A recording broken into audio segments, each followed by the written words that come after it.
السلام عليكم ورحمة الله وبركاته. الحمد لله الذي هدانا لهذا وما كنا لنهتدي لولا أن هدانا الله،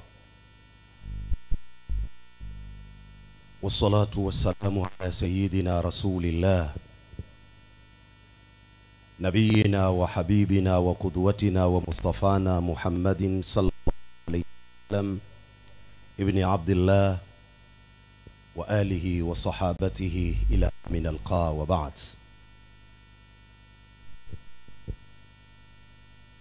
فيقول رب العزة والجلال بعد أعوذ بالله من الشيطان الرجيم: ولا تتمنوا ما فضل الله به بعضكم على بعض نصيب مما اكتسبوا وللنساء نصيب مما اكتسبن واسألوا الله من فضله إن الله كان بكل شيء عليما.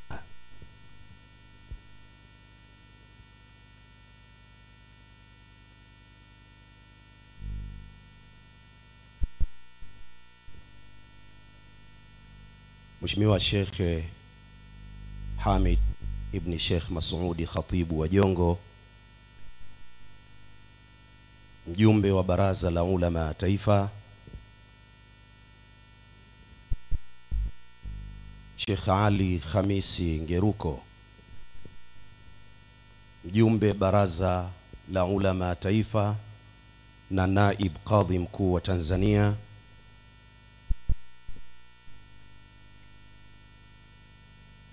Sheikh wa mkoa wa Dar es Salaam na mudir wa Ma'had Tadamun, Sheikh Al-Hadi Walid El-Hadi Umar Kawambwa El-Kasaji, Sheikh Abdullah Haruna Nyumba, mjumbe wa Baraza la Mashekhe mkoa wa Dar es Salaam, Ustadh Muhammad Hamza, mjumbe wa Baraza la Mashekhe mkoa wa Dar es Salaam, Sheikh Al-Hadi Musa Salim, mwenyekiti wa Jumuiya ya Maridhiano,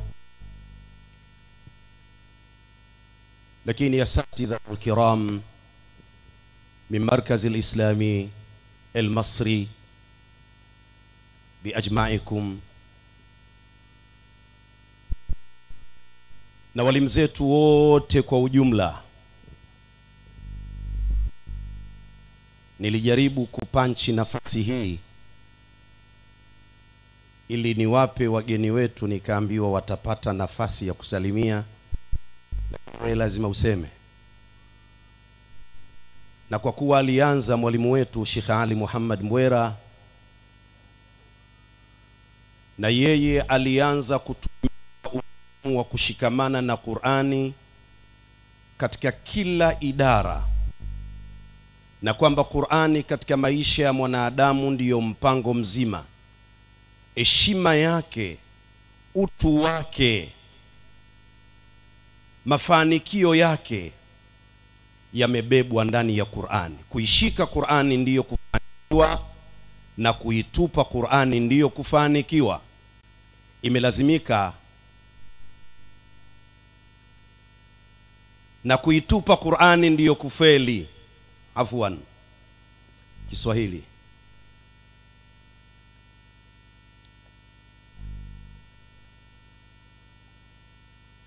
Imelazimika niongee aya moja, kama wa kwanza alizungumza aya moja tu, hakuna hadithi ndani yake, nami nitazungumza aya moja tu bila ya hadithi ndani yake ili kumuunga mkono. Sura ya 4, Surati Nisa, aya nambari 32 ndiyo nitakayoishi nayo. Hakuna hadithi ndani yake. Tosha. 32 An-Nisa sura ya 4. Al-ibaratu bi'umumi al-lafzi la bikhususi sabab. Kiasili na chimbuko la aya ni mambo ya mirathi, lakini mimi sitaki kuipeleka kwenye mirathi. Nataka niizungumze aya hii katika maisha yetu ya kawaida. Wakati dunia inavurugwa na daraja waliokuwa nao Bwana Mtume Muhammad, na wengine wakijaribu kwa namna moja ama nyingine pengine kumporomosha au ipunguzwe kutajwa kwake, hili linalozunguka katika dunia ndilo linalokuta wanadamu wote katika maisha yao kwa jumla. Ukiwa msomaji wa Qur'ani mzuri, kuna watu wanaumia, na pengine hata usome vizuri vipi watakujaribu kusoma kwako kana kwamba hufanya. Ukiwa msomaji kasida mzuri, kuna watu wanaumia kwa nini wewe, na pengine watakujaribu mpaka kuimba kwako hana anachofanya.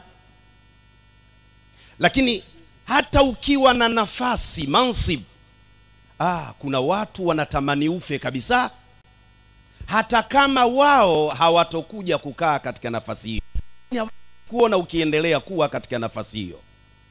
Tukaichukua aya hii 32 An-Nisa sura ya 4, tuilete kwenu tukaishi nayo kupitia maelezo ya Sheikh Ali Muhammad Mbwera. Tunaitupa Qur'ani, na ndiyo maana tumeporomoka. Wala tatamannau ma faddala Allahu bihi ba'd ala ba'd. Musitamani, musiumie, acheni husda kwa sababu ya yale ambayo Allah subhanahu wa ta'ala amewatunukia, amewafadhilia baadhi yenu kulikoni wengine. Unaweza ukawa una umri mkubwa, mwingine ana umri mdogo, darasa moja, mwenye umri mkubwa akafeli, mwenye umri mdogo akafaulu. Wala tatamannau ma faddala Allahu bihi ba'd. Munaweza mukasoma darasa moja ama kwenye dini kwa shekhe mmoja, na mukamaliza mwaka mmoja, wewe ukarudi nyumbani ukaenda kuuza machungwa, Shekhe Walidi akawa shekhe wa mkoa. Wala tatamannau ma faddala Allahu bihi ba'dakum ala ba'd. Shida hii inawavua nguo Waislamu, wapoteze utu wao, wakose amani kwenye maisha yao, kwa sababu kuna fulani yupo namna fulani. Sababu yake kumbe tulikaa mbali na kitabu cha Qur'ani. Tungeishi na kitabu cha Qur'ani, aya hii tungeiona, tungeridhia mgao wa Mwenyezi Mungu.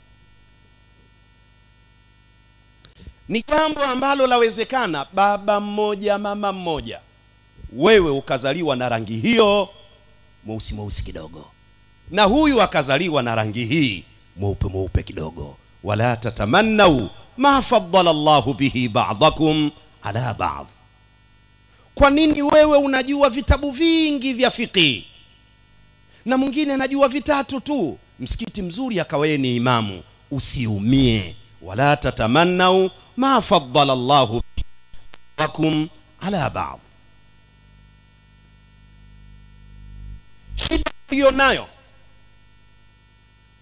Shida tulio nayo, Qur'ani tulikifanya kuwa ni kitabu cha kuhitimishia tu. Tunakisubiria mfungo 3 kikungute kutoka katika dari, wa nahtim bihi ila hadratin nabi. Ya tuishi Qur'an. Vipi Qur'ani inataka watu wawe? Haina maana Mungu hanipendi mimi mkubwa kuliko wewe. mimi nikawa mwembamba, wewe mdogo wangu ukawa kibonge. Ni mpango wa Mungu. Samiu mwanangu, Samiu Musa, msomaji wa Qur'an, mi sauti yangu imeboba hii ya kindengereko, wewe una sauti nyembamba, niridhike. Huo ndio mpango wa Mungu. Mwenyezi Mungu katika hili sasa mfano wake na sura yake, ambayo hii kiasili ni kule katika mirathi, ihamishe kule ilete katika maisha ya leo. Lirijali nasibu mimma tasabu. Kama ingekuwa ni mirathi, wanamume wana fungu lao lililopangwa kisheria kwa sababu ya yale mahusiano yao, kwamba wewe upate kifungu kwa sababu wewe ni baba, na wewe upate fungu hilo kwa sababu wewe ni mtoto, na wewe mjomba huna kitu, baki tu kuangalia, mpenzi mtazamaji. Na hivyo hivyo wabil aks, walin nisa'i nasibun mimma tasabna. Lakini ukileta kipande hiki katika maisha yetu ya kawaida, wanamume watalipwa siku ya Kiyama jihada zao na mifumo yao ya maisha vile walivyoishi. Usitarajie kwenda Firdausi ukiishi katika maisha ya fitna.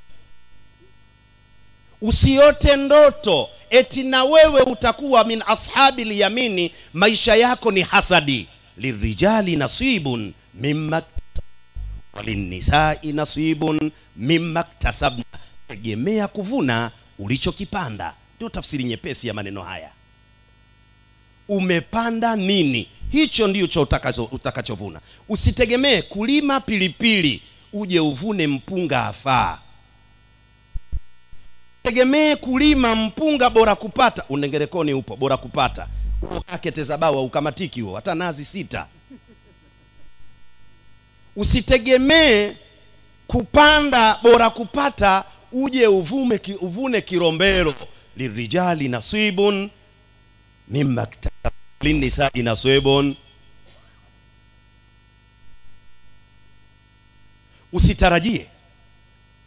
Usitarajie kuitwa shehe ama kuitwa shekhe, kwa sababu ziko mbili hizo, ziko 3. Kuna shehe, kuna shehe na kuna shekhe. Yoyote itakayokuwa, kwa kutamani tu, utaki kujishughulisha na kusoma. Ushekhe unakuja kwa kusoma, mjomba.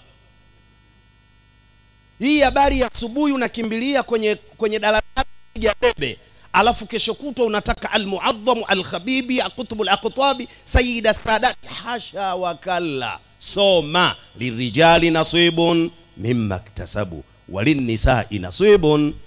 Utapata daraja, ulijipangaje? Wenzio wanasoma, wewe unapiga dufu peke yake. Utabaki hapo hapo, tutafurahi kwa kazi hiyo. Usitake kuleta fujo msikitini kutaka kuwa imamu. Wewe rijali nasibun mimma iktasabu walinnisa'i nasibun mimma iktasabna. Haya ndiyo maisha. Tegemea kuwa vile ulivyojiweka. Asitarajie mtu katika maisha kwa sababu baba yake shehe, babu yangu Sheikh Hamid Masudi Khatibu wa Jongo, shehe mtoto wa Sheikh Rajabu, ukategemea kuwa shehe bila ya kusoma. Haiwezekani. Tutakuheshimu mtoto wa shehe, lakini we sio shehe. Lirijali nasibun mimma iktasabu walinnisa'i nasibun. Anasema bwana mkubwa mmoja, fasharrul alamin dhawu khumulin, wengine wakasema dhawu khamulin, idha fakhartahum dhakarul jududa. Viumbe wabaya sana ni wale ambao kidogo vichwa vyao vinauzezeta hivi. Ukiwatambia na kusema vile ulivyo nao, unasema wewe una nini wewe? Babu yangu.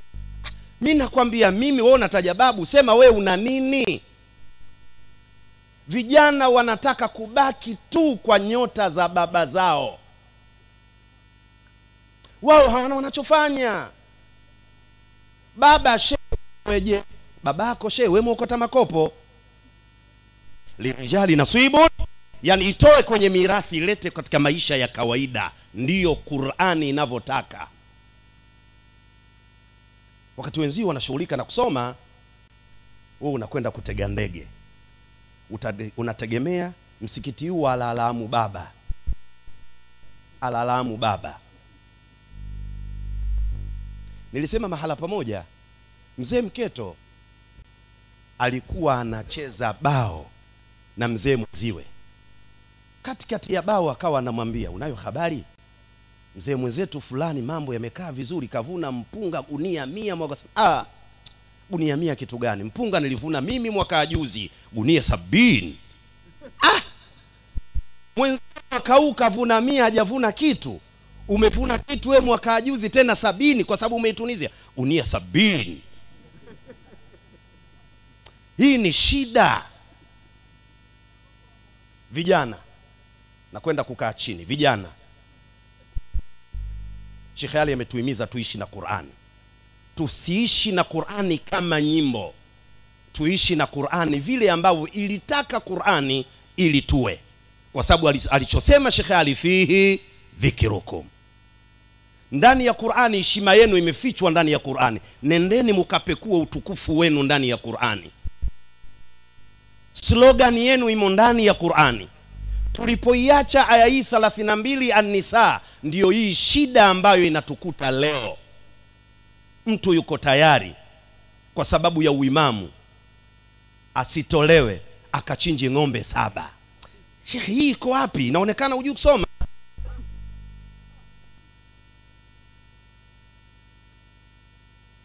Amiri al-Mu'minin Suleiman ibn Abdul Malik alipoingia Maka kwenda kutekeleza hija na vijana wake, walikutana na mtu ambaye ndio aliyekuwa anamgeuza baba yake katika kumnyoa, Atha ibn Abi Rabah. Watoto walishangaa, mtu mwenyewe anaonekana mufalfalu sha'r, na nywele za kindengereko, nywele za kipilipili, mutabadhilu thiyab, aswadul lawn. Atha ibn Abi Rabah, wanawe wawili wakamuuliza, kwani yule nani baba? Anasema yule ndio bingwa mtaalamu tabi'iyun jalil, Atha ibn Abi Rabah, faqihu hadhihi al-umma. Kisha aliwaambia wanawe, ya bunay ta'allamu al-ilm fabil ilmi yashrufu al-wadi'u wa yanbuhu al-khamil wa ya'lu al-ariqa ila maratibil muluki. Wanangu, someni, acheni kutembelea nyota za baba yenu Amiri al-Mu'minin. Someni, fabil ilmi yashrufu al-wadi'u. Kwa kuwa na elimu mpaka cheo kinakuwa vizuri. Kama huna cheo, kama una elimu unataka cheo, ndio utafanya hayo yasiyo, utatisha watu na hivi na hivi, limradi uwe hivyo. Fabil ilmi yashrufu al-wadi'u wa yanbuhu al-khamil. Mpaka zezeta mpumbavu mmoja akisoma ananyanyuka. Wa ya'alul ariqa'u ila maratibil muluki. Hata watumwa wakiwa na elimu wanaweza wakapanda mpaka wakafikia katika daraja ya wafalme. Lirijali nasibun mimma iktasabu walinisai nasibun mimma iktasabna. Baada ya haya nikai chini, Mungu mwenyewe akaleta solution. Sasa Mungu mwenyewe kaleta solution mwenyewe. Baada ya haya akasema, was'alullaha min fadli. Hii ndio solution. Kama mwenzio unamuona basi wewe muomba Mwenyezi Mungu na wewe akupe fadhila zake, akunyanyue kwa namna moja ama nyingine. Ni sio kumhusudu mwingine. Mungu aliyempa ndiye ambaye wewe watakiwa kumuomba ili nawe akupe. Inawezekana huyu akawa imamu, Mungu akakuteua ukawa shekhe wa wilaya. Kwa Mungu ni jambo la kawaida. Was'alullaha, sio nyote mkapapanie nafasi moja. Inawezekana wewe Allah akakujalia ukawa katibu wa wizara fulani, alafu huyu naye akamlilia Mungu, akapambana katika kufuata njia, naye Mwenyezi Mungu akamnyanyua akawa yeye ni balozi. Inna Allaha la ya'ti bil minani illa bittiba'i sunani. Mungu haleti mambo mazuri isipokuwa kwa kufuata nini? Utaratibu. Mara moja shekhe wetu Suleiman Imrani Kilemile alitoa mfano huu, nami na unukulu kama alivyosema. Mlevi mbwa kafua nguo zake, kesho anataka akapige pombe vizuri. Wewe imamu umefua nguo zako ili kesho ukaswalishe, lakini mlevi akaanika kwenye kamba nje juani, wewe shekhe ukaenda kuanika chini ya kitanda. Zinakauka za nani? Za mlevi, za shehe? Za mlevi zitakauka, zako shehe zitavunda. Inna Allaha la yahdi man bittiba'i sun was'alullaha min fadli. Tukiwa tunagombania sote tuwe na kijuba kama cha Sheikh Walidi, tutakufa. Yeye cha kwake kile, wewe tengeneza cha kwako. Kwa hiyo huu ndio ujumbe wangu wa leo. Kama vijana, hebu kila mmoja ajipange, kisha nini anatafuta katika maisha yake na anataka kuwa nani, lakini je, anafuata njia? Usiangalie ya mwenzio yatakukatisha tamaa, angalia ya kwako yatakupa tamaa. Usiangalie ya mwingine yatakukatisha, nitafika pale. Maana ukimsikia baba yetu mlezi wetu anapofundisha Sheikh Subki, sema ngoja nikatafute kama huyu mzee lini. Unakata tamaa, unaacha na kazi yenyewe ya dini. Wewe usiangalie, wewe pambana vile ambavyo inastahiki kwa upande wako. Kila mmoja achukue nafasi yake. Twendeni kama Waislamu katika maisha yetu, tuwabebe watoto wetu, tuwafundishe maisha watoto wetu, kielimu, kikazi na kila kitu. Baba, ukiwa upo utatuletea matatizo kwa watoto. Ili tupunguze hili janga hili la omba. Maana hili ni janga la taifa. Watu wanaangalia majanga mengine, hili nalo ni janga kuwa watu wa omba. Tuna Qur'ani, tuna akili, tuna nguvu. Kijana na miaka 28 bado ana nguvu, kashakata tamaa. Yeye kazi yake kutengeneza mipango mjini. Tunaharibu dini na tunaichafua dini, na Qur'ani ndani ndiyo kuna utukufu wetu. Hadha wabillahi tawfiq, wassalamu alaikum wa rahmatullahi wa barakatuh. Wa alaikum assalam wa rahmatullahi wa barakatuh. Unajua kwa nini Sheikh Mziwanda mwisho nimecheka? Sheikh Mkoyogori anasema mizinga, unapiga mzinga. Sio chama cha mizinga, sio kuomba. Mabwana, tumswalie Mtume Muhammad. Babdeo Miladu Online TV, pamoja nawe katika kheri.